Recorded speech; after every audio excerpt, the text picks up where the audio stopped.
listening to Kevin and the Spleen. No one's gonna ever love me. 1098.5 Radio QWX for quick. Bussin', no cap. No cap. Really smack you in the ass with flavor. There you go. This show is about depression, anxiety, PTSD, and chronic illness. We going quick. We're trying to keep you on the path to the ride home on the evening time. It's a fucking zoo. Make it Quicks with the Quicks Radio. White lives do not matter.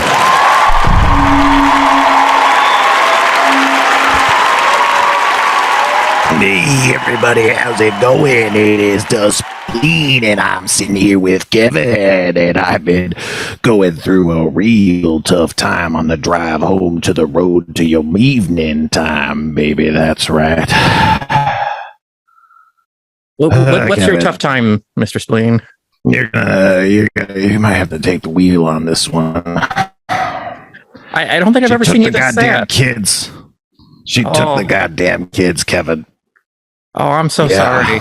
Another the world to you. Yeah, if that wasn't as bad, you know, she limited my rate. I've been exceeding my rate limit lately, and it is not keeping up. We're going to dive into that, aren't we, Kevin? That's what we're going to do today. Let's get back to the energy. Let's talk about rates and limits with our on-the-ground correspondent coming to us live from the internet expert. Nolan Fabricius is with us today. Hi, thanks for having me. Is that's probably how you want it to be introduced, isn't that correct? Yeah, you're one of 10 people on Earth who could say that last name correctly. I agonized it last night. I was pretty sure you told me how to pronounce it earlier in life, but you know, you got to question it with a name like that. Okay. Jesus Christ. What's up, Kevin? What's up, Nolan? How you doing? How would you, if you were hosting a podcast and you were introducing yourself, Nolan, how would you introduce yourself? Oh, it's a mess. Professionally, I'm all over the place. I'm like an animation generalist, and this is your introduction? This is how you would say it? Yeah, I was raised Catholic. Let's just go real self-deprecating. Let's try to not make it sound cooler than it is. I've worked low-level jobs and everything I love, video games and alt comedy, and met you doing venue work at Meltdown when Harmontown was young. I've done a lot of small stakes, cool stuff.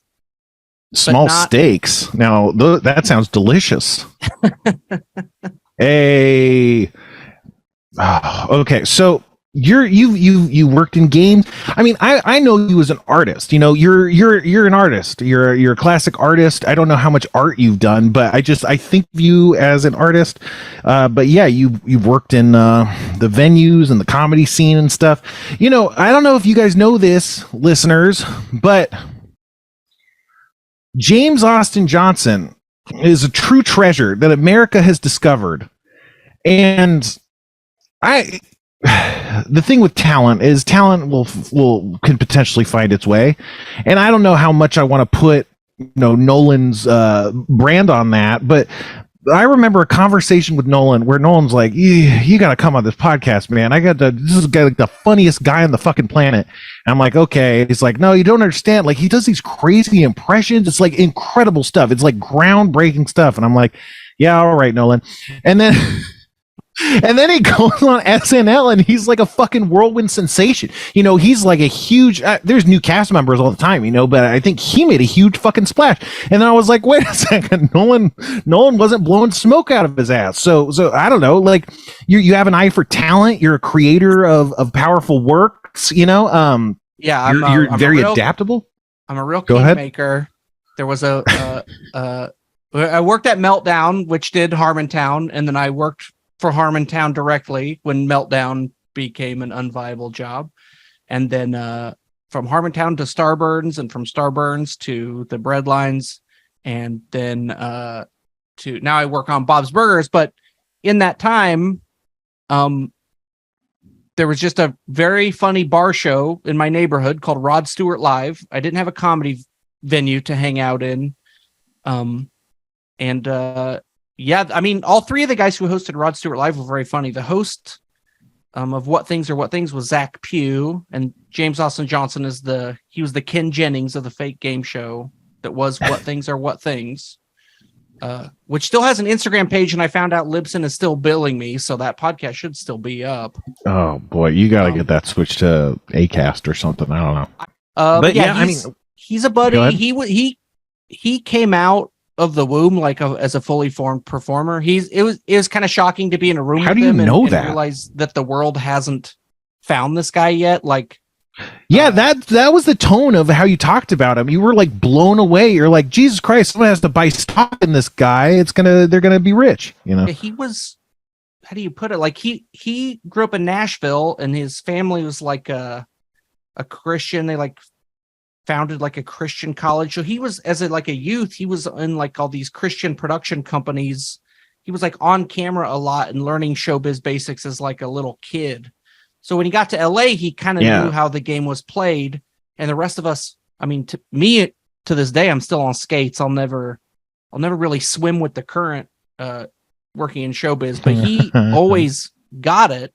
And what was cool about him was like, my generation of comedy people all kind of flocked to UCB, and they were like, UCB is where you make the alt comedy movie star things. And he just skipped that whole stage. He was just doing his own live show as a fully formed front of camera force of nature. Yeah, I mean, it strikes me that Christianity is very performative, like even if you believe, you're not always feeling it, and you're like, I gotta be feeling it right now, so that's interesting. He was born in Nashville. You know what else is interesting? Where were you born? Northwest Kansas. I'm from a little town called Bogue, Kansas, which if you Google it, you'll see 3 square blocks. It's It barely made the incorporation threshold. My dad was mayor of it when we lived there. Whoa. Damn. So you're a Nepo baby, right? Is that what that means? Dust Bowl Nepo baby. So when did you move out to California, or did you move around before landing in California? Yeah, I graduated college in '09. I wanted to make video games, so I moved to San Francisco, and I wound up living in a town called Vacaville, which is way far out of San Francisco because the Bay Area is cursed, and human beings you can't just decide to live there. You can't go from Midwest money to Bay Area money. I had no idea. So why would someone want to live somewhere? It's like, that's not reasonable. It was a really rude welcome to the working economy. So I had to move right back to Kansas after 10 months. And then I was a freelance illustrator animator from Kansas for 3 years before I got a job that picked me up and moved me to LA expressly. So freelance, what kind of freelance? Oh, go ahead. Oh, it was a lot of After Effects, like motion graphics and illustrations and animations, like where I could fake it till I make it, right? Flash animation was still a thing, and there was a huge gap in skill level of freelance Flash animators out there. It was like completely self-taught, so I wasn't a prestige hiring. Wait, you were completely self-taught? Yeah. So what was your college then? What did you go to college for? The town I'm from is so small, we did not have a guidance counselor in high school. So I applied to Kansas State and KU. I got into Kansas State, and I had a couple friends there already, and I was like, good enough. I'll find something at Kansas State I want to do. All I got to do is get out of where I'm from. And then I got to Kansas State and found out they didn't teach animation. There was no like 3D modeling software program. I just thought I could find some path towards a media career. And they fought me at every turn. Wow. I majored in sculpture for the longest stretch there, but I finally found they had a secret illustration department head that didn't offer any illustration classes. And so I kind of put their feet to the fire and made this guy give me independent study, and I got out of there with a illustration degree. What the fuck? I mean, that's very impressive on your behalf, but that's so strange on their behalf, Look, well, I don't want to air anyone's dirty laundry, but there's a specific set of circumstances why this guy had a professorship but didn't offer any classes. The reason being health insurance. Well, I like that. I'm not going to blame him for that, I guess. But okay. Sculpture major. What were you making sculptures? Was there anything you were doing? Any media that you were working in that kind of domain, or was it just kind of what you had to be doing as the major? So the reason I was a sculpture major was because the sculpture department head got in trouble. I think he had a salacious relationship with a student, and then a grad student inherited the department, and I was like, this is where the party's going to be. The grad student let us all make whatever we wanted to make. So I made the Han Solo frozen in carbonite. You know that famous I'm acting it out. I made that with myself. I made like a cast aluminum frozen in carbonite sculpture of like my actual face and body, like life size. So it was just kind of art, like you were just kind of making your own stuff. It wasn't like you were taking ceramics or something. It was more just kind of like I was like, I liked working with the materials. I really liked smelting metals, and I liked welding, and it was just like the only department where your creativity was steering the boat, whereas like the others are like, you're going to learn fundamentals. You're going to draw naked old men for. Yeah, that's what's so interesting is it sounds like you did kind of just do what you want, whereas I think of that as very fundamental, very like we're going to learn about crayons today and pastels tomorrow or whatever, not just like, hey, you want to make a Han Solo? He's like, what do you want to make? And if you could pitch it with half a heart into it, like he would let you make it, because sculpture is a lot of just hands-on. It's just learning to not be scared of molten metal. And speaking of half a heart, I hear you've been playing Zelda recently.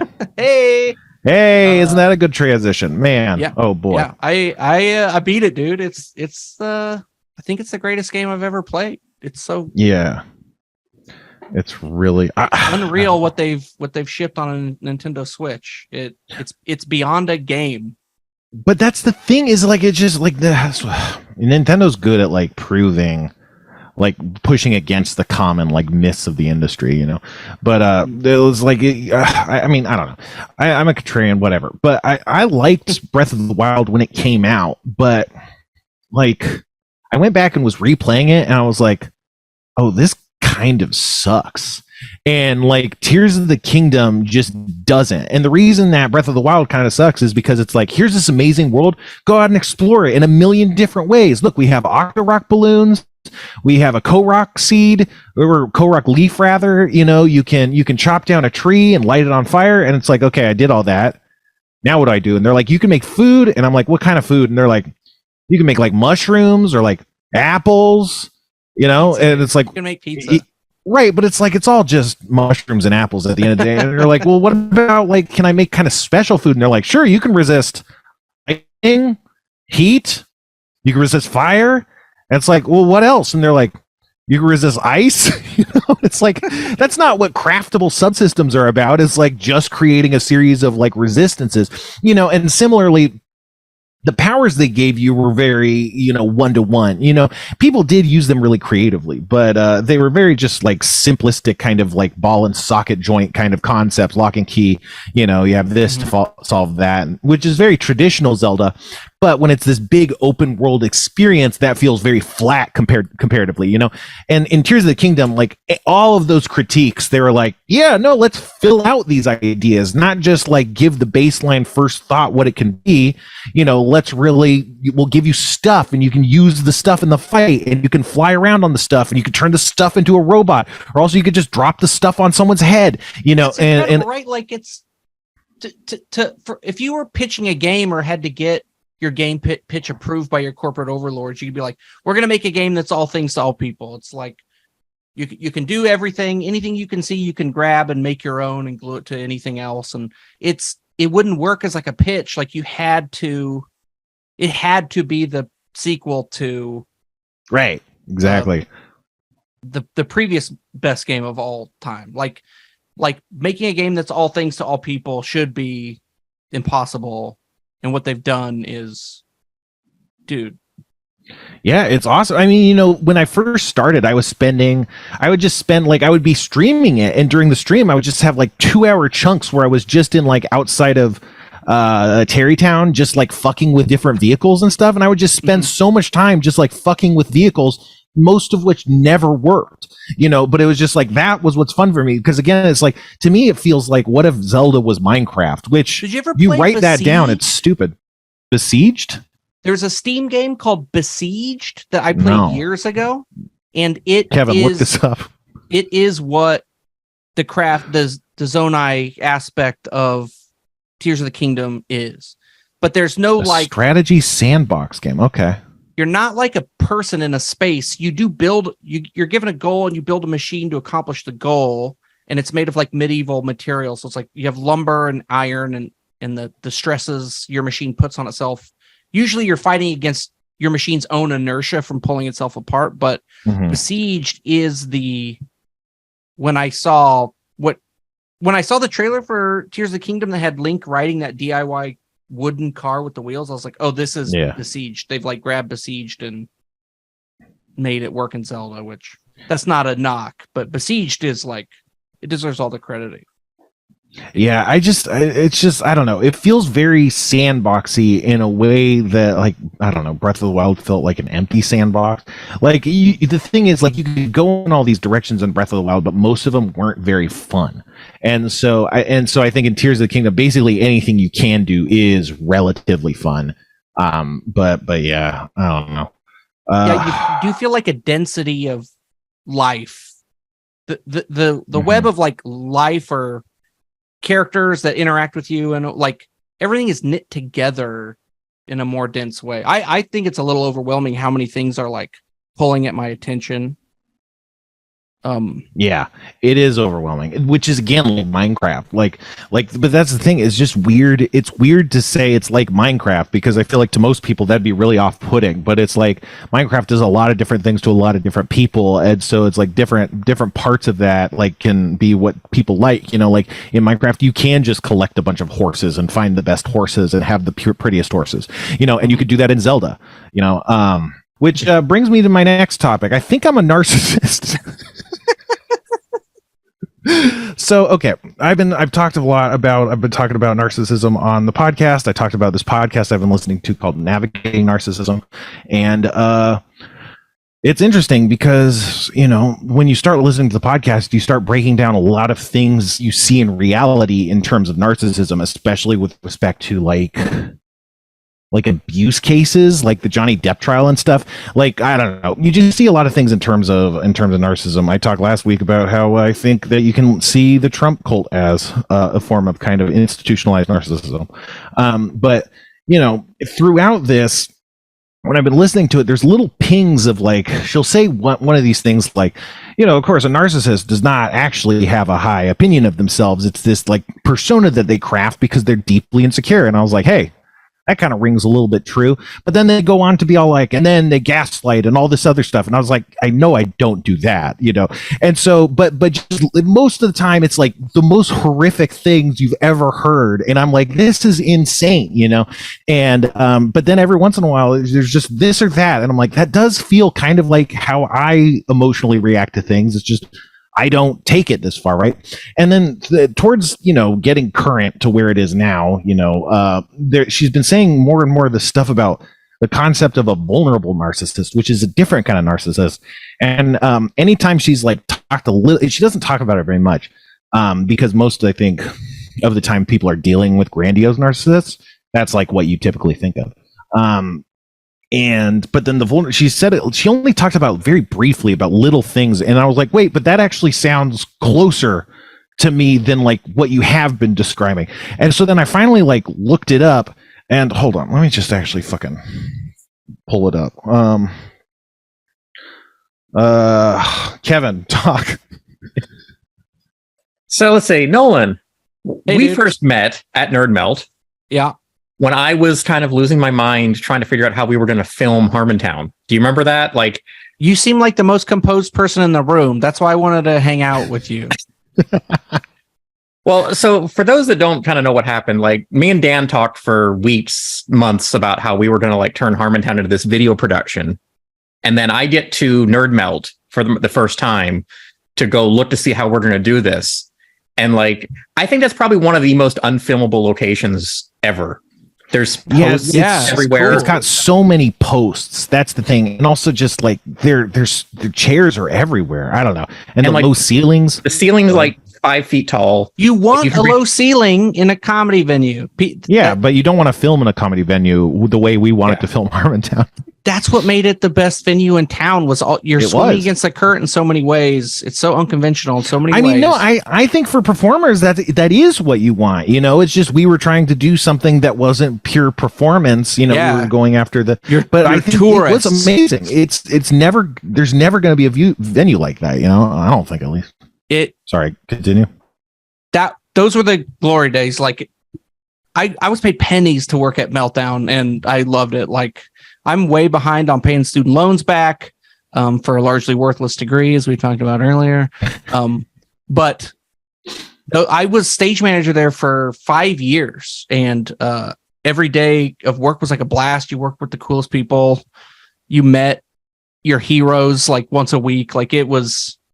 Robin Williams goes on David Letterman, and like your comedy venue is the thing he's telling David Letterman about. Like it was such a positive thing. Like it felt like the sort of Damocles was like dangling over you. You just kind of knew you were living through the good old days, and it was kind of grim because you knew it wasn't going to last forever. What do you think it was that gave you the feeling? Was it like the strings holding everything together? Was it like vibed from up top, or was it the perfection of the scene? I mean, it was a lot of stuff. So it was very clear from when I started that like the Meltdown Comics was like an institution on Sunset Boulevard. It started in like 1988 or 89, and you can't pay rent when you're a brick and mortar comic book store. Like that place had huge square footage. That real estate is so valuable. Like maybe even artificially so. Like the attitude was like, this is the. I mean, it's Sunset Boulevard. I mean, that's like that's kind of the main strip of LA, even as LA is in a massive town with no main strip, right? If you go to that neighborhood now, all the stuff that people went to that neighborhood to do, which made it a cool and desirable neighborhood, it's all been leveled, and the cheapest condos have been thrown up on those blocks. Like they kind of leveled the cool neighborhood and built kind of rich kid rentals. There's no reason. I live in East LA. There's no reason to drive that far west anymore in Los Angeles. It's over. What about to get like pizza? You know, I drive all over to get pizza. Bruh, I live right by Casabianca. Casabianca's so good. You know, I've passed that place so many times, and I was like, I wonder if that place is good. I guess any place that's stuck around is like good in that area. So good. They're kind of like El Coyote. They have all the 8x10 portraits of all the famous people who have eaten there right by the register, and then they have Ed Asner twice from 2 different eras of his career. That's how you know. Damn. Okay, so what? I feel like we just kind of veered off. What did you want to say, Kevin, about the Nerd Melt? Well, like it seemed like you had more to say, right? Really, just that it was just this totally surreal environment. Like I've never experienced anything like that before. Like that first night where we were there, I think it was Lorraine Newman was the guest on Harmontown that night, if you remember. And like you and me are Newman. Yeah.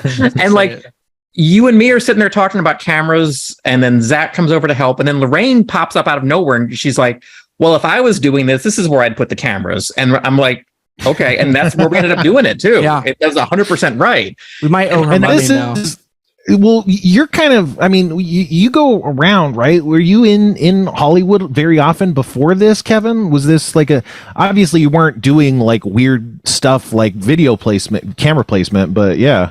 Not really. You know, like I did a lot of theatrical stuff elsewhere, but never in LA before. So like this was kind of like my first dip into like where the big boys play, you know. Right. And, so like, you were coming into Hollywood, and you were in this Nerd Melt, and you're talking about an issue that feels very specific. Kevin's and way too modest. Newman is like, what about that? We know how modest Kevin is. Kevin's got AAA Hollywood friends. Kevin showed up at Meltdown one time with Deborah Wilson from Mad TV, who's like the voice of Savathun in Destiny. Like Deborah Wilson is just extremely accomplished and extremely good, but she just wasn't a person who I had seen at Meltdown before and only found cause to go there because Kevin was there. Well, and you know what was funny was I called her and I'm like, "Hey, Deborah, what are you doing today?" And she's like, "Well, I'm getting a tattoo." And it just happens to be the tattoo shop literally next door to Meltdown. Like, shares a wall and everything, you know. See, this is the crazy stuff that happens to Kevin all the time, and I'm like, clearly this man must be lying. Like, this is insane. It's so, and it gets back to, you're way more interesting than me, and you should be the host. Like, this is insane. This is what you like. Hey, what are you doing? Sorry. Has it been talked about on the show? I listened to about every third episode of this show. So wow! Thanks for a third of your support. Sorry, I didn't mean for that to sound passive aggressive. There's too many podcasts. But I agree. Actually, I don't agree. I'm running out of podcasts. Go ahead. Have we talked about how Kevin low key worked on like Mortal Kombat? Like Kevin, yeah, we talked about that. Kevin's been ground zero of so much culture that's been created. Kevin was the first person to finish Goro. You know, literally, yeah, fatality. You know. But yeah, that's what I'm saying is that Kevin is an international man of mystery. It's really interesting. When you first started talking, Nolan, I was like, this sounds like a joke. Like, it sounds like you're like making fun of something about Kevin. And it's like, no, that actually happened. And again, that's the thing is like something about everything you do, Kevin. It just trips my bullshit sensors, and I don't know what it is. You know, it's because it's crazy. Go ahead. Well, it's because in the 90s, Chicago was like America's like cultural epicenter. Like, it's probably LA now. Who knows how it breaks down post COVID? But in the 90s, like Chicago had the Bulls. 80s, 90s, we had all the John Hughes movies. It was much more common to hear like an old Polish man speaking. Like, America knows what that specific Chicago Polish accent is because the 90s Chicago ruled the 90s. And that's where Kevin was and where Kevin spent his youth. Yeah. Let's go to the chat. If something pops up in the chat, it's like a needle on a record. Charlie M writes, Kevin's a lot more like Jeff than we realized, you know? And lately, Kevin's been getting about as flaky as Jeff. No, I'm kidding. I'm kidding. And also, Cal had a question for Nolan. Do you have a favorite song on Bob's Burgers or a favorite episode you've worked on? My favorite episode I worked on was, I don't know, 1 or 2 seasons back. It's called Driving Big Dummy. It's about Bob and Teddy going a couple towns over on a road trip. I really love Teddy. Reminds me so much of my dad, where he's so interested in I just love Teddy specifically. Teddy's a great character for sure. How much like my daddy is. I can't pick a favorite song at all. Just like, so I also worked on the show Central Park, which was an actual musical cartoon we made. And in Central Park, the music is like, you have 3 songs per episode and they're beginning, middle, and end songs. Where in Bob's, you'll have a jingle here. Like, Bob's is looser with the rules of what is a song and what isn't. It's too broad of a thing. There are just so many like single line jingles that are so funny and full songs that are funny. I can't. Yeah. No, I get that totally. I mean, that's kind of like their thing, you know. It's like that's what's. I mean, you know, there's a lot of great things good about the show. I really like just the realness of the character. What I like is that there's a kind of humor that's hard to distill when you're not like an amazing writer, but it's like it's not a joke so much as the character is being so that character, and that's what generates the laughter. You know, like Tina's always doing that, and Tina has a lot of good jokes and stuff, but sometimes she just says something and you're like, that's so Tina, that it makes you laugh, you know.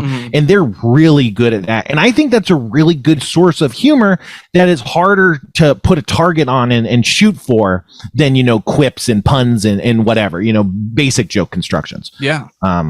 I would love to tackle the question in the chat. I think I can. Yeah. I was gonna ask. Yeah.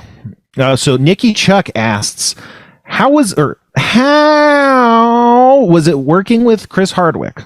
So I didn't work closely with Chris Hardwick. He was my boss, but he was very absentee. The man's career. Yeah, he wasn't like at Nerd Melt, right? No, his career was like pretty stratospheric. He was dating a Hearst, so like. He was around, I would say in the 5 years I worked there, he was around twice a year. Right. And the funny thing, and I don't feel like this is too salacious, is that part of his deal was with the comic book store was that he got a reserved parking space behind Meltdown, but that's some of the most coveted real estate in the city. Yeah, and it was my job to spaces. prevent people from parking there. And I will tell you, admitting all fault, I didn't do that. I could not hold a parking space open for 2 appearances a year. Oh, go ahead. Just when he showed up, he did ask who's in my place, and I was like, I'll get right on it, boss. And didn't get right on it. What was an average day like for you working there? Like, what did you do specifically? Scheduling staff, fixing things as they break, cleaning up messes from edgy alt comics that had made the night before. It was like wake up when you wake up, going to work, clean up whatever mess you find, make sure there's toilet paper and bottled water everywhere there's supposed to be toilet paper and bottled water. Count the small amounts of money that have appeared in the snack bar drawer. That's like facility manager stuff, kind of, right? Yeah, that's stage manager. I wasn't the program director of that venue. The program director made the calendar and courted the talent. My job was kind of like a show was going on. If Harmontown is a great example where the comic book store is filled with people waiting in line to get through these double doors. Like you have to manage the line and make sure people aren't getting stampeded and you're seating people in groups. It's just all the practical, functional things of putting on live shows. Yeah, logistics. And then I worked for a couple different program directors, but that was the job. That was the job that you wanted. But also, I'm a stage manager. I'm not a schmoozer, a glad hander. I like being where people are laughing and staying out of Judd Apatow's way. Yeah. It's a valuable trade out here, is being able to stay out of Judd Apatow's way.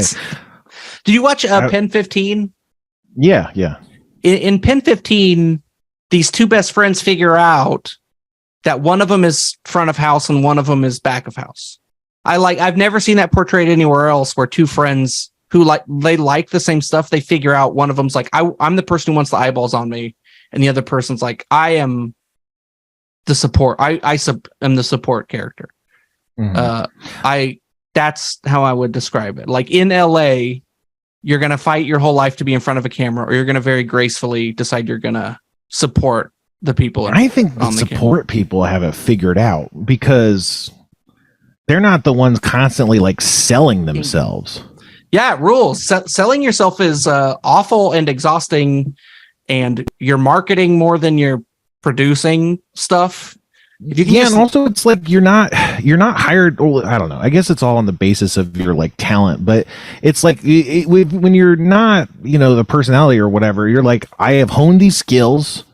Everybody needs these skills. Hire me and I will, perform them, whereas a lot of the other jobs, it's selling, it's like, hey, I'm going to make you money. And it's like, yeah, people are paying you for your status more than any measurable thing you're doing. It's just like a really foggy transaction. I don't know. When I moved to LA, I thought I was in bands in college. Maybe I'm a performer in some way, shape, or form. And then right away, has Demorge been on this podcast? No, we tried to book him, and I couldn't make it happen. But Demorge is just one of these guys, because Demorge always wants to meet the new talent. Demorge always wants to work with the young filmmakers and the young, fresh off the boat creatives to see. He's always doing stuff. He's really always doing stuff. He lives it, man. Yeah, he's one of the first people I met who I'm like, oh, I'm not going to be able to be an in front of the camera person. Sure. That is such a high bar. He works so hard. Was it the hard work he was doing that made you feel like that? It's I could act in a thing if the character I'm cast as is some approximation of Nolan. Sure. But Demorge can cover distance. You can see the man gear shift, and then you're like, oh, I can't. It's actually insulting for me to call myself the same title as this person, because... Yeah. I was just gonna say that, like, that people say like, oh, you should do voice acting, and that's how I feel. It's like I can do voice acting for Spencer-y voices, or maybe like Spencer Gnome voices or whatever. but like people, like James Austin Johnson, it's like impressions. Like people can do voices, Yeah, and I don't have anything like that. People work. Something like that is such a foggy premise for me to try to put my feet down and actually do that work. Like it takes years before the work you need to do even isn't focused enough to do the work. It's just like it's just showing up and fixing the toilet when it breaks is good enough for me. Yeah, but we do actually have to take a quick break. Stay tuned for a word from our sponsors, and we'll be back with more from Nolan Fabricius. Hey there, my name is Mountain Drew, and I'm here to talk to you about a new concoction I've been coming up with called Mountain Cum. That's right, baby. If you've been drinking Mountain Dew all your life, you may have been wondering, do mountains really collect dew? I typically think of dew as something that's on plants. Well, you're right, and that's why I created Mountain Cum, because mountains do not generate dew, but they do constantly cum, and we bottle that cum right at the source before it's made impure by the thoughts of peasantry. And we send that directly to you after our patented reverse osmosis process that filters it through 9 copies of the Osmosis Jones DVD box set. Try Mountain Cum today. Use the promo code Goblin Flakes. And we're back. We got Nolan in the house. What's up, Nolan? Hey, not much. We got Kevin in the house. What's up, Kevin? Go ahead. Just a little on skates from that ad. I'm surprised you got the big dogs buying space on this show. I know, it's crazy. I guess they think they do all this Mountain Dew stuff. We're constantly trying Mountain Dew. They maybe thought they could get in on that marketing. I don't know. As far as I'm concerned, Mountain Cum is a completely different thing. I don't even think you drink it. Yeah, no. Like I said, I'm not an actor. It's hard for me to yes and a bit sometimes. Yeah, I mean, but to be fair, I ask really bad questions before I ask them to weigh in. We got Kevin here. What's up, Kevin? Hey. Just doing a nice reset. Yeah. So, Nolan, another thing where we all kind of intersected here was you eventually became the director for Harmontown. We like working with you so much. That last little stretch, I was the live director. That was 50, 60 episodes? Something like that? Yeah, that sounds right. Yeah, that sounds right. There was a vibe when I took over as director. Harmontown had been through a couple venues. Dynasty Typewriter was our last venue, and Dynasty Typewriter was an upstart back then, and the internet wasn't good. It was a hard part of the city to get in and out of, and it's still going. Dynasty Typewriter started when we started the Starburns Castle, and they're still on their feet. Yeah. The castle's been dead and buried for 6 years. As a venue, sure. I mean, but that's because it wasn't legally a venue. It makes sense when you start to think about it, Yeah. If you don't get the permits, what are you going to do? What are you going to do? We were in Burbank. We were at a huge disadvantage. Burbank does not give permits to, hey, we're starting a thing where people will come to Burbank and drink alcohol and have fun. And Burbank's like, no, you're not. Yeah, that's the kind of thing that a lot of people, that's the judgment a lot of people might make before, going forward with a plan like that, Burbank's like, we got Flappers, we've got Jay Leno and Adam Carolla. That's enough comedy for Burbank. And it really was, I don't know. People don't like driving that far. I mean, I drove from fucking Moore Park to get to the show half the time, so... But that wasn't a lot of people's experience. I mean, I'd rather hang out in Burbank than Sunset Boulevard in 2023. Yeah, I agree. But, well, Matthew D had a question. Do you have any AV disaster stories that happened behind the scenes of Harmontown? And Kevin, you can answer this too, because both of you would have had eyes on Kevin a lot of probably potential has disasters. Do you remember when the guy somebody ripped all the copper out of the breaker box? Oh yeah. In the Dynasty neighborhood when we were just starting out there. So like internet was down. AT&T had a really hard time even getting good internet to that part of town. During COVID, I had the opposite fortune of the rest of America. I got one of the best jobs I've ever had in my life at Bob's Burgers during COVID. But I always wanted to start like a Detroiters with those Harmontown cameras and just have a little 3-person, we make stupid commercials for you film unit. But I don't know how much to charge. I chronically undercharge people when I freelance, and it's a poison pill for starting a business. So I mean, it's hard, it's hard because, whatever. People know why it's hard. I don't know. We got a bunch of food. I don't know if we're going to get through it all, but I maybe we should at least try and do some of it, I don't know. Mm-hmm. I've been eyeing this Mountain Dew the whole time I've been sitting here. I can't wait to crack this up. So Kevin, I don't think you know about this, but we got the Baja Passion Fruit Punch. I just picked it up today. I've got some of those, yeah. Nice. Yeah, I wasn't expecting it, but I just grabbed one today and I knew Nolan was on, so, Nolan, you're opening it. Do you want to give it a smell and tell us what you're smelling? But first, let me read it.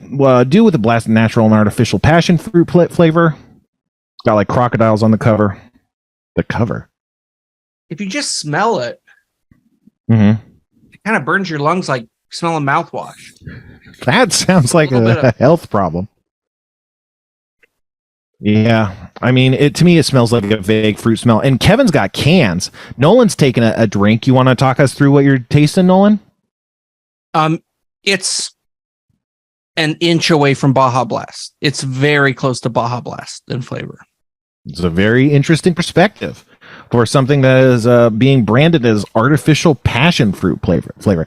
What do you got, Kevin? Oh, it's Baja passion fruit. Yeah, it's got it definitely reminds me of Baja Blast, but with more of a fruit, like a tropical fruit note to it.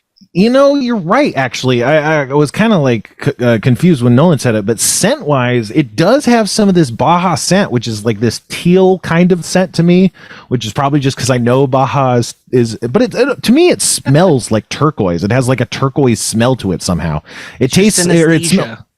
Yeah, it's like it smells green, but then it has a hint of cooling blue in the smell, and this smells very similar. I don't know. Kevin, you want to give it a taste? Sure. Let me give this a try here. And while Kevin's tasting, there's also a purple a volcano erupting. That's, of course, underground World War propaganda. What do you think, Kevin? Yeah, it tastes like purple. I don't know how to explain it. It tastes like... concentrated purple Kool-Aid mixed with Baja Blast.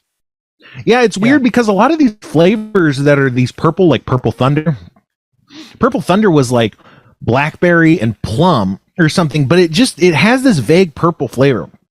To me, this does read a bit like passion fruit, but I have so little passion fruit in my life and so little passion in my life, if we're being honest, that I just don't think I know that flavor very much. It's like, this is a flavor that you sometimes get in tropical kind of things that has a tropical vibe to it, but I don't like clock passion fruit as like a flavor, but understanding that it's passion fruit, it's like, yeah, to me, it's like just kind of tangy, kind of fruity, kind of berry-like, kind of grapey a little bit. Yeah.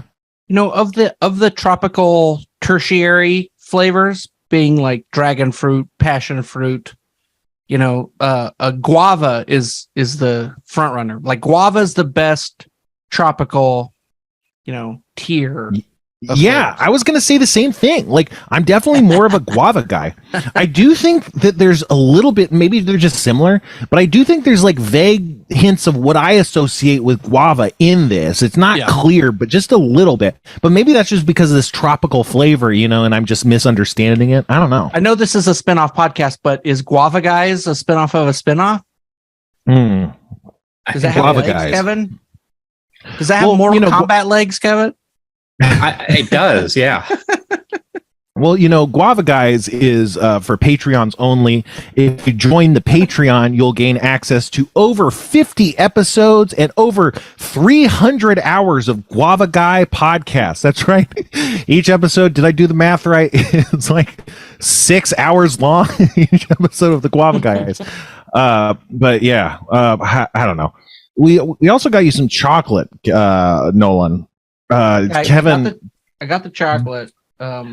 We should probably try the weird one first, right? Literally, there's an idiom that says you're not supposed to get your chocolate in your cheese or your cheese in your chocolate. Then I put both in a Tupperware. Yeah, it's a famous Ween album. 90s kids will know chocolate and cheese is two good flavors. The idiom means two good flavors that you're not supposed to, they're not good together. And I've got a Tupperware full of chocolate and cheese. If I could make some noise. The cheese is chocolate. Oh, is it? Oh, sorry. Yeah, it's sometimes hard to get with the camera. But we got these Compartis chocolate brands X Velveeta. It's a Velveeta cheese chocolate truffle or something. Do you know what it is actually, Kevin? No, it's just some, this is, I guess, a famous chocolatier in Los Angeles that partnered with Velveeta to make Velveeta chocolate truffles. Can I say something about Velveeta? Mm-hmm. Yeah. I used to be a bartender and we used to make a thing like queso to serve every shift. Velveeta is cheese. It's not cheese. You don't have to refrigerate it. Mold won't grow on it. Mold won't eat Velveeta. Sure. But I will. I think that's a good thing. Yeah, exactly. it makes it safer for us to eat. Well, or on that axis, it's much more dangerous on many other axes. Did you take a bite, Nolan? Did I see that? No, I licked my fingers. It's hot in here. Oh, okay. Yeah. I just because I don't know. This gotta taste terrible, right? I was just really curious. It smells like mac and cheese so much. It just smells like Velveeta cheese, and that's very gross. I like Velveeta cheese. I agree that it's not a real cheese, but hey, I think it's the big because of the idiom. Don't get chocolate in your cheese. I think the biggest flex a chocolatier could do is try to make chocolate that tastes good with cheese, right? Yeah, but I'm not even convinced. Go ahead. And that's Velveeta's probably a side door into beating that challenge because it's not technically cheese. Yeah, and I'm just not even convinced that it's a real chocolate. Like white chocolate's not like real chocolate. Not that I care. I'm not trying to be a purist, but like it's more like a fudge, right? So maybe this is more like a cheese fudge than like a cheese chocolate. I don't know. Yeah, I think it really is like just like what's the one thing a chocolatier is not supposed to do? It smells so salty. Yeah, you should eat it. And no, it just smells so salty. I guess I'm gonna have to be the first one to take the plunge just to show that I'm just waiting for the green light. Uh-huh. Ariel couldn't be here tonight, but she tried one of these yesterday with a friend of hers here. They have a filling. Yeah, it's basically Velveeta filling inside these. Her friend hated it, but Ariel actually thought these were not too bad. The outside is not bad, but the inside ruins it. The outside looks like macaroni and cheese, but that's the chocolate. The cheese is inside. All right. The outside looks like a shells and cheese noodle. Yeah. Yeah, it looks like a Velveeta shell that's been but that's the chocolate. So then you put it in your mouth and you're like, oh, there isn't cheese here. And then you bite into it and you're like, oh wait, the cheese was hiding out. Yeah, the outside has a kind of pleasant saltiness, I would say. It's not just sweet. It does have some savory, but yeah, and then you get like it's like Marmite almost or something, What about you, Kevin? You got anything? It's definitely. I mean, the filling feels like you just like stuck your finger in some Velveeta melted cheese and tasted it. The outer side tastes more like I don't know. It's definitely chocolate. It's a white chocolate. It's very light. It's not terrible. It's just such a weird mix that I don't think I would ever choose to eat this. Yeah, the outside seems passable, but not the filling. And even like a lot of weird stuff, it's like even if it's not that great, I'll be compelled to like just keep trying it. And this is very some Lester's Fixins ass bullshit. But Kevin, you also sent like just a regular ass box of these gorgeous chocolate truffles, right? Do you know anything about that? Do you know they're all different colors, but are they the same flavor? No, they're all different flavors. Oh wow. There was supposed to be a guide to say what each was. Did yours not come with one? I haven't opened up the one I got yet. Sometimes they're like refined, but no. Okay. Yeah, I have no idea what mine didn't come with one either. But yeah, they're all supposed to. I gave flavor. Nolan. There's. Yeah, each of these have kind of like a palette of 8 colors. I guess I can maybe show this to the screen. They have a palette of 8 colors, and there's 5 chocolates in each. And there's 2 designs. One of the designs has 3, and one of the designs has 2. And so, of these bottom 2, I gave Nolan one of each color. And so I don't know, Nolan, do you just want to select one and tell me what it looks like, and then me and Nolan can grab it? The blue zebra stripe. I'm looking. Blue zebra stripe. So that's the blue. They're kind of curvy stripes, right? Yeah. So that's like the third from the right in mine. These wavy stripes. Talk Nolan so we can see. Noise. There we go. Cut to my camera. Yeah. Yeah, exactly. Okay. So I got one. You got that, Kevin? Yeah. I can't find the list of what these are supposed to be. Yeah, that's fine. We just got to make sure we have the same one, so we're we're not being insane. It would be pretty insane. I don't know. We could do a couple of these. Anytime we do too much food tasting, I'm kind of losing steam on tasting. Well, just it starts to sound boring or repetitive or something, I don't know. I love it though. Okay, these are just original dark chocolate. All of them? Blue, the blue ones. Oh, okay. The blue zebra stripe ones. What's the list? Should we pick something more interesting? No. Kevin can look it up after we pick them, or Kevin can pick the next one. Okay. But Kevin, it has to be the bottom 2, not the top 3, if that matters. They might all be the same, but all right. I got a different box than yours because it's sold out as soon as I shipped it to you, so I'm not sure exactly which ones you got here. But that's fine. We'll figure it out. Might even be different. I ate this one. I don't know. It tastes like chocolate. It's got a filling, but it's a chocolatey filling. It is. It's very maybe salty. Chocolate. Yeah. Oh, it might be dark chocolate sea salt. Yeah, the filling is dark. Yeah. Okay. Maybe some sea salt. So, Kevin, you don't have these 8 colors. I don't think about tech checking this, but we should have tech checked the chocolate. You guys have this one here, the yellow one, with like zigzags on it. I don't have that one. We have one yellow one with zigzags, but it looks different than yours. But we can try that one too. It's like a darker yellow for you, Kevin. I have that one. Is that the one you have? Yeah, I got that. That's the one we have. Okay, let me find out what that one is. Hold on. This is really riveting podcasting. That's the thing. We can maybe do one more of these, and then we could maybe try later or something with better tech. But yeah, I want to ask salacious questions about what Jeff's up to. Where's Jeff? Why no Jeff? I half know the answers, but yeah, I don't know. And do you need new podcast art? Not at the moment. I don't have a good idea yet.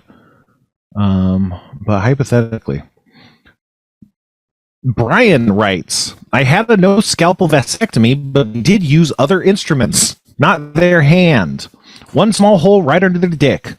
I'm a hypochondriac and was very nervous and was trying to listen to a playlist of your D&D segments for Harmontown, but the fucking doctor kept wanting to talk to me and tell me about the tubes he was soldering. Jesus Christ, the smell still haunts me. It was a nightmare, but totally worth it. Maybe the AI can think of a better, more futuristic way. Also, I no longer have a relationship with my brother because he's an asshole and created a bunch of drama. It does feel like there is this evolutionary urge or pull to reconcile a family or feel guilty, even if it's 100% on them and they are toxic and your life is better without them in it. It's still lame and hard to push through. As always, love the show. Brian. Yeah, I don't think it's evolutionary. I think it's cultural. I think it's like Hallmark and bullshit. But yeah, thanks, Brian. You figured it out, Kevin? Yes. So do you want to know what it is now, or do you want to just taste first and guess? How do you want to do this? Yeah, let's know. I think it helps to know, Okay. This is sun-kissed mango. What the fuck? All right. We're all going for it. Nolan, you go first. I can taste it at the top of my brain first. Mm-hmm.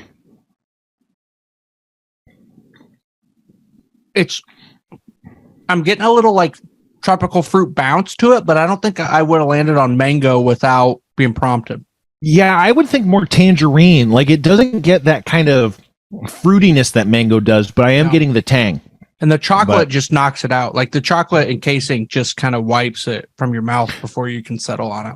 Yeah, like chocolate is heavier and it's fattier than like mango, and mango's not like acidic. Well, this mango is not like acidic enough to really cut through it. So it has this effect where it sometimes happens with fats, I think, where the fat just covers the other flavor particles. Avocado's that way, right? Like yeah. Avocado swallows the other flavors around it, which people love avocado, but I'm like, it's distracting unless it's the focus. It's got to be. Yeah, I agree. Yeah, I'm not a big avocado fan but I agree. I think that it changes things in a way that people don't mention. It's a low key flavor bully. People think about it as like a very healthy superfood, and I think about it as a low key flavor bully. It's fucking toxic, dude. It's gaslighting me. I'm just regretting a lot of things in my life. Kevin, you got one more flavor for us before we abandon ship on this? Do you guys have? Let's see what we had on here. I don't know. You got the swirly one, the brown swirly. I got that one. Brown? Is it like an orange or red brown? It looks orange to me. Yeah, more orange than anything. Yeah, I got it. What like flavor is that? The color of a sun-kissed mango. This is Italian tiramisu. Ugh, I'm not gonna like this one. Okay. What? I don't like coffee. The coffee flavor is very mild, though. Yeah, this is so good. Easily the best one so far. This is the best one. Mm-hmm. God damn, that kicks ass. Yeah, I'd buy like a little bit of that flavor. Yeah, definitely. A little bit of bitterness, and even a little kind of overestimates it. There's so little bitterness in this. It's just enough. It's almost like a dark chocolate level. It's just enough to kind of complexify the flavor a little bit. It's not overbearing in any way. Is tiramisu coffee flavored or just something you traditionally get with coffee? I think I want to say. Go ahead, Kevin. Yeah, I think it's supposed to be coffee flavored. I want to say it's like lady fingers, right? So a delicate pastry, and then there's layers of cream, but usually the lady fingers are soaked in like rum or coffee is like involved in the cream. I guess you're right that it's not necessarily, because I think I was thinking they're always soaked in coffee, but I think they're more commonly like soaked in rum or something. Tiramisu is a coffee flavored Italian dessert. It's made of lady fingers dipped in coffee, layered with a whipped mixture of eggs, sugar, and mascarpone cheese, flavored with cocoa. So yeah, I guess it is traditionally coffee. What are lady fingers outside of the context of fireworks? I don't know that. I would describe it as kind of like a crunchier eclair. Like it's this kind of like puff, this puffiness, and maybe Kevin knows a bit more, but there's kind of this puffy pastry, but it's not soft like an eclair. It's more crunchy like a biscotti, but it has like a lighter texture to it. And they're not very commonly eaten. They're more used in desserts and stuff. You got anything to add to that, Kevin? Yeah, I'm just pulling up a picture right now. Okay. What else? Wait, can I ask? I'm obsessed with watching this. Oh wow! There we go. Yeah, lady fingers. Yeah, they're brushed with this, or they got powdered sugar. Who made that Spleen intro song? That was so good. Corey Gasnut Geyer. He's made a couple sound cues for us. We really appreciate Corey. That's like AAA level good. That's I know. So good. It's really good, and it's good. It's good that we didn't solicit it. Like we didn't tell him what to do. He took bits and inside jokes that we were using and organically constructed the whole thing around that. Like it would take such a deep working knowledge of what you've said on the show, like over. And it did. Yeah. I've been charged with doing things like that, and most of the work is just listening to the show. And I don't know. That's great, dude. I hope that guy's listening. That rules. Yeah, me too. And I hope. I don't know. I wish we gotta find some way to like get him. I don't know. Maybe we can like pitch him or like advertise for him or something. Because like I think he does some freelance stuff. Like you guys got to give him money. I've given him money a couple times. I haven't given him money for all the stuff he's made. I've like that balance is like he's given us a lot of free stuff as a courtesy or as fan art. It's not quite fan art, but it's like he's passionate and inspired, and he's a genius. But yeah, we love Corey. Thanks so much. But you know what else we love is soda. That's usually how we kind of transition into when we try the food. But we already did that. Can I also say, just because I knew Spencer, the dude, like in LA, someone's X energy on the mic and their Y energy in person, right? It's not like LA's got a reputation of being full of fake people, and that's kind of true, but it's also a misunderstanding of what like being a performer is. Mm-hmm. And just like listening to this podcast, like it's been very cool for Spencer to become a type A on the mic. I know Harmontown required a different role, but it's awesome. It's kind of awesome to see you. I don't know if I have the language for it, man. I've known you for years. Yeah, it's I don't know. That's how I feel. That's how I felt when you got on Bob's Burgers. I was like, finally, this guy's being recognized as a hardworking person, not just someone. Finally, these Bob's Burgers post-production spreadsheets are gonna get but seriously, my read on you, Nolan, is you were like, hey, look at me. You could feed me circus peanut shells and sawdust, and I will do everything for you that you would ever want. And people are like, yeah, hell yeah, I'd love someone who doesn't know their own worth, and like that's like, not that you were like, I'm a dipshit, but I think that's kind of like, you're like, no, I'm a hardworking, I'm from Kansas, and it wasn't like, I have a lot of experience and technical knowledge and creative ideas, so I just like, it always felt like anything you were doing was more like the pitch was, I'm cheap, and not like I'm actually very good at the things I do. That's true. That's a Midwestern thing that weaves into imposter syndrome, which I know we've talked about on this show a lot. That like, I don't have like a fancy job, but I do think the goal is to like do a job you're not ashamed of doing, which like I don't think most people actually get that like basic thing. Like the systems we live under just don't allow people that much leverage. So like the fact that I'm proud of the show I work on and I don't have to be embarrassed to say I've done freelance jobs I will never let daylight on, just like humiliating to even have to touch. And that's the thing. And you I don't know. It's just, it's I don't know. It's the classic like male thing I can be proud of. There's a professional thing that I can talk about in polite conversation, but which is maybe a weird goal, but I don't know. It's good. It's just great, man. I don't know if we're going to run out of time, but like Harmontown was like, for its time and place, like in the entertainment landscape, I think like, I honestly like loved it and was very proud to work on it. Like, I know Dan's like cultivated whatever his like public perception is and maybe deserves some of it, maybe doesn't, but the guy was always nice to me. Like the guy, like really like, I went through a lot of hard times in the Harmontown years, and Kevin, thank you too for making sure there was at least a pittance of work for me to do through the lean years. Harmontown was like, it just bridged, like when Meltdown went away, it wasn't clear why I was going to be in LA and what I was going to do. And Harmontown really bridged like the castle and the post castle fiasco could be like a whole episode. That was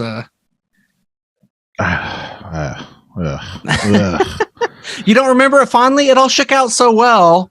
It sucked at the time, but so Elon Musk did something to Twitter. It's I don't know. It's not. No, we talked about so much stuff. Why talk about more? No, but Elon Musk, he I don't know. People get it. I mean, yeah. Just really quickly, part of what we do is inform people, though. But so just really quickly. Recently, there's a lot of things that are happening. People have made a lot of fan theories. But so recently, Twitter has completely shut off their bot APIs. They announced it. They didn't do it for a long time. They finally did it. And then they also changed recently the way you access the site. Oh shit, I don't think I have audio. Okay, there we go. The way they access the site, you can't look at tweets unless you log in, which is how Facebook works, or how Instagram works, but wasn't how Twitter worked. And so I think those two changes created a lot of excess requests and traffic, because apparently, and I don't know, this is what Edward Scissorhands or Scissorfoot in the Good Discord said, but like apparently, like the APIs kind of free up server space or whatever, because you can make your requests a lot more simple and directly and get the data without having to like be very redundant. Whereas when you take out the API tools, you can still automate the same basic things, which is why we've had bots this whole time. It hasn't stopped bots in the least. It's just they kind of have to automate it on their end in a way that they didn't used to, which involves a lot of like requests for information from Twitter just by precedented channels. So by doing that, in effect, it just increased the requests, and instead of just delivering the requests, it would like generate this weird fucking like DDoSing situation where it was constantly requesting information that it wasn't providing. And so it was partially, I think, due to the bot API and that getting worse over time. And then when they put up the login wall to Twitter, it like hypercharged it. And it basically got to a place where Twitter, anytime anyone did anything, Twitter would just start DDoSing itself, essentially. And that created this rate limit problem. And so Twitter broke Friday morning, Saturday morning, I can't remember. And Elon was like, we've rate limited the people. Now you can only see 600 tweets or whatever. And, it's not even clear necessarily if he actually did it. The other thing is like they're not paying any of their bills, and there's a big Google bill that's coming due, and so people are thinking maybe they got kicked off the Google services. I don't think that's confirmed necessarily, but it's not even clear if that was what happens. Like if we are actually being rate limited or not, or if the server was or the shit was just crashing and he said it was rate limited. But at some point they actually instituted the real rate limiter, but the rate limiter, I think, has the same effect where you're still basically sending requests to Twitter and Twitter's like, no. So like, I don't know if that actually solves the problem.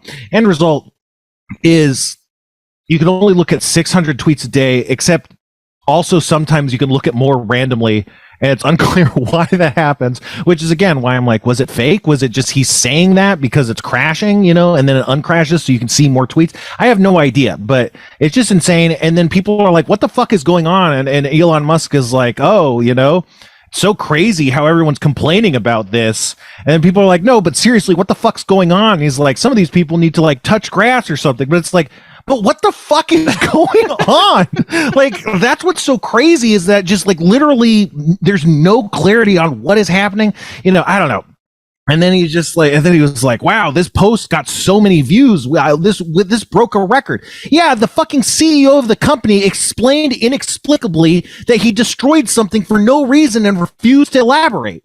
That's going to draw a lot of eyeballs.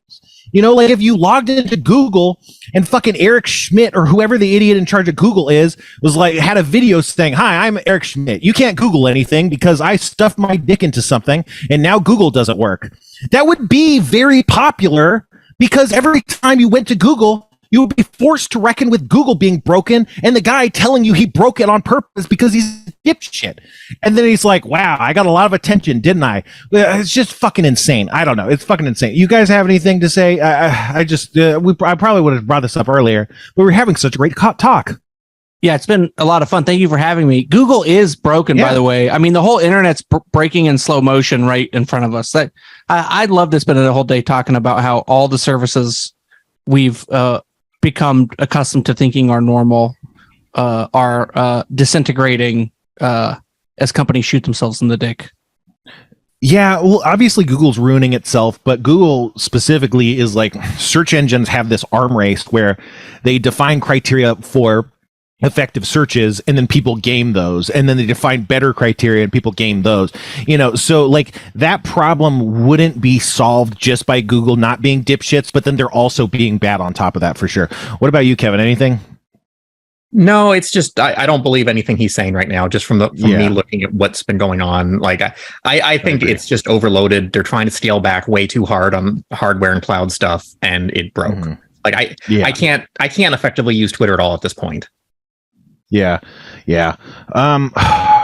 what else? So we do have a little bit more time, right? Our timer ran out, but sometimes we have a little more time. What it's like where flashing zero at me. It actually hurts my feelings to see the zeros just blink at me. We got a minute or two. We can okay. All right. Well, wait, we got a minute or two and we can go over, or we got a minute or two? Well, we have another minute or two left we can probably take if you want. Okay. What is a vulnerable narcissist? Sometimes referred to as a covert narcissist, outwardly presents as being seemingly introverted, insecure, and anxious. While vulnerable narcissism shares the same core insecurities of narcissistic personality disorder, they have a discrete way of displaying these that can make it easier to fall victim to their problematic behaviors and manipulations. Traits may include appearing shy, more sensitive to criticism, higher levels of anxiety, self-serving empathy, inflated sense of self-importance, excessive need for admiration. And then it breaks down grandiose versus vulnerable narcissism. Loud and public gestures for attention is something grandiose narcissists do, whereas a vulnerable narcissist presents as shy and quiet for attention. Grandiose, directly sharing judgments or disagreements. Vulnerable, nonverbal or passive-aggressive communication with judgments or disagreements. Grandiose, displays of anger. Vulnerable narcissism, displays of anxiety and depression. Grandiose, uses aggressive defensiveness and explosions as defense mechanisms.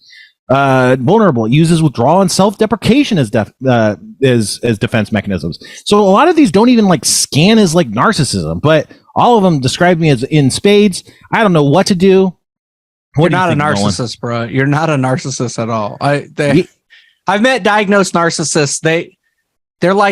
They're fine if you have like boundaries, but if you're someone who's like has one in your immediate family or in a relationship with one, it's very difficult. Obviously, you're not a narcissist. You're familiar with grandiose narcissism, and I'm talking about something that manifests completely differently. It works on different rules that is not well societally understood. What you're talking about is a different coat of paint on the same underlying thing. Like you're talking about a blue house versus a red house. I'm telling you, you're not a house. It's not. You're fine. And if you're a house, send us an email. What's it like? How did you type this, etc. But yeah, I think that's our show. You got anything, Kevin? You got anything, Nolan, to plug? I wish I did. Oh, sorry, Kevin. First, you go ahead. I have nothing, so go for it. Oh. I engineer a podcast called Two Johns Don't Make a Right. It's John Daly from Kroll Show, and he's in the cold open of Hail Caesar. It's my favorite Coen Brothers movie. So are you in the car? No. Sometimes they say my name because they'll say something they regret and they'll be like, Nolan, cut that out, and then I'll get a wave file at midnight and then mix the things. They have a Zoom recorder going in their van. It's the fart van, and they just pick up one of their comedy friends and just drive around and chat. And then I cut I filter the air conditioner noise and the road rumbles out. I'm just a purely technical person on there, but am involved. Give it a listen. It's a great idea. I've tried to do a podcast idea like that, but I'm not good. But yeah, check it out. I really think it's great. It's awesome.